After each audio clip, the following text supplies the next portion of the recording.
Thank you so much. Right back at you. Thank you very much. It's kind of you. I feel really good today. I feel refreshed. I feel like a new person. I don't know if you can tell the difference. There's something a little different about me. I'm not going to make I'm sure you're looking at me like, what's new about her? Something. Well, for my birthday, I got a Sonicare toothbrush. And so for the first time I'm alive, I actually... It changes. Someone said it'll change your life. And it certainly does. I don't know if it's not the electric toothbrush.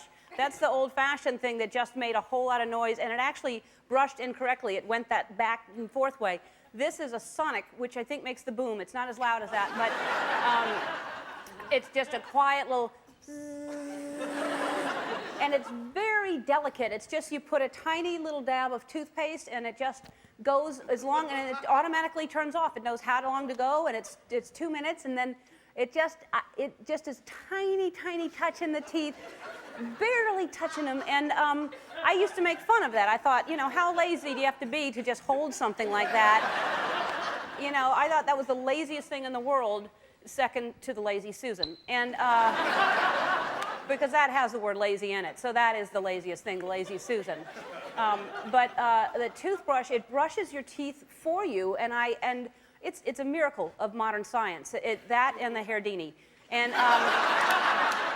because that is, if you need to make a French braid really quickly, it's a quick little thing, and you put it in, and immediately you've got a French braid.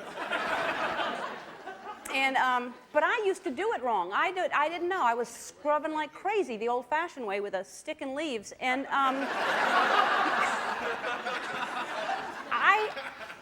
I can't believe now that I see how we're supposed to brush that I have any gums or teeth left. Because we all have learned wrong. I brushed back and forth like that, up and down, which is wrong. It's incorrect. You're brushing your gums away when you go up like that and down like that. You're going to be nothing left but huge teeth like that. And because then when you learn as a child, you know, they're teaching you, and I was little tiny, tiny circles on my little child teeth. And because when you're a child, your teeth are like little tiny niblets, like corn, not the yellow corn, the white corn, little white niblets, or that's what your teeth are. And then, but now I was brushing, and also what I learned is the sonic thing. It's a tiny, tiny little round thing the size of your tooth, and my toothbrush has a lot of bristles. And you know, everybody has a different amount of toothpaste they enjoy. Some people just want to dab, and they go, "Oh, that's enough." You know, the tiny dab of toothpaste. And I like it from bristle to bristle. I like the whole and the swoop at the end, like on the commercial. I like that to go up. And sometimes it takes me 3 or 4 trials. I'll dump it off the right amount with the swoop. And but I learned to brush my teeth. You know, well, I didn't really learn at all, obviously. And but some people, you watch how people do things. Like some people learn to tie their shoes wrong. Have you noticed, if you ever watch, some people spend a lot of energy doing all kinds of weird things instead of just the simple way. I mean, sometimes you'll look down, there's a doctor or a lawyer, and you look down, and it's like they're making balloon animals down there. And they have to do the little rhyme, and the rabbit goes through the hole, and swoop the loop. But now, though, we're learning all the right ways to do things. Thanks to Queer Eye for the Straight Guy. That shows we're learning it all.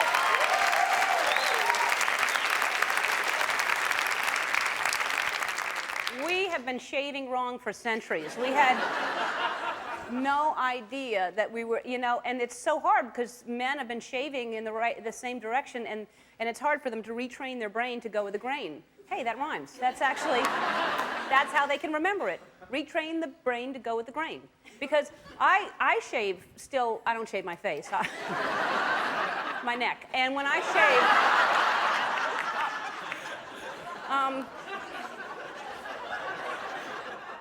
but that's, you know, there should be a queer eye for some women sometimes too, because there's sometimes some makeup people need some help with the makeup applications. You know, some people learn at a certain time in their life that works for them, and that just stays forever, you know. Or some people don't, you know, even the perfume thing, you don't really know the correct way to, you know, you've seen the movies where you dab a tiny bit there and you rub it together and then there's a little bit there, or you spray it and you walk into it. But some people are just spraying it all over themselves, and there should be a little rhyme to help those women, like too much perfume will make you leave the room, you know?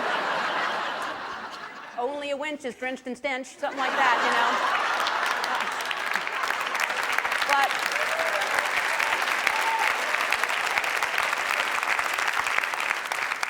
But the problem is nobody's really taught to do things fully, you know? And I taught myself to drive. I really did. It's a true story. I would pretend like I was sick.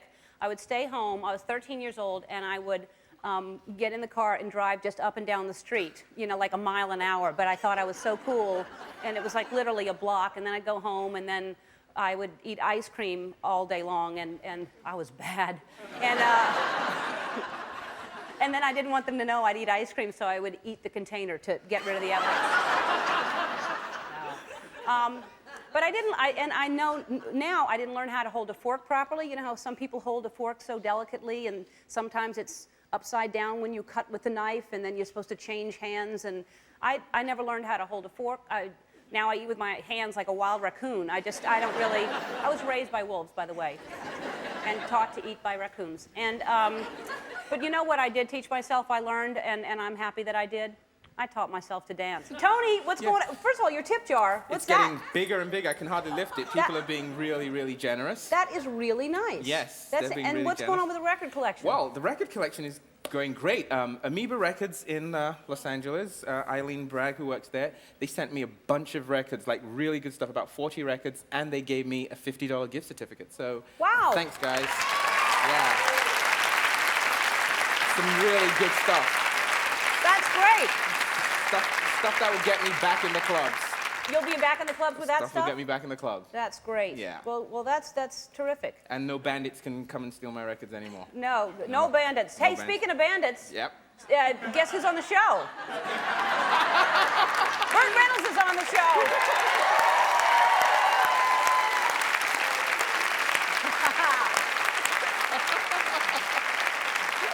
He was in Smokey and the Bandit, so also on the show, he's adorable. You may have seen him in, what was the name of that movie, Drumline? And he's an actor, he's a rapper. Nick Cannon is on the show. He's got a CD called Nick Cannon. All right, a sad moment just for a second to acknowledge this. Yesterday, Jack Parr passed away. And if you are too young to know who Jack Parr was, he started, well, Steve Allen actually started hosting The Tonight Show, but then he hosted The Tonight Show from 1957 to 1962 before Johnny Carson. And he helped launch careers like Carol Burnett, Liza Minnelli, Woody Allen. And I was just reminded of this, my very first time, and also, I never watched him. I was a little too young for that, but I have seen tapes, and he was brilliant. He was just a genius, and I would not be here doing this because he kind of created this whole thing. But when I was going to do The Tonight Show, he was a guest on The Tonight Show, and it was going to be his first appearance on The Tonight Show since he had hosted, and I got bumped because he talked too long and showed pictures of his grandchildren. And so we almost were on the same show for my first appearance. But he was talking. So if you don't remember, he was just a genius. And I'm sure you can get tapes of the Jack Parr Show. But here's a tiny clip with Jonathan Winters.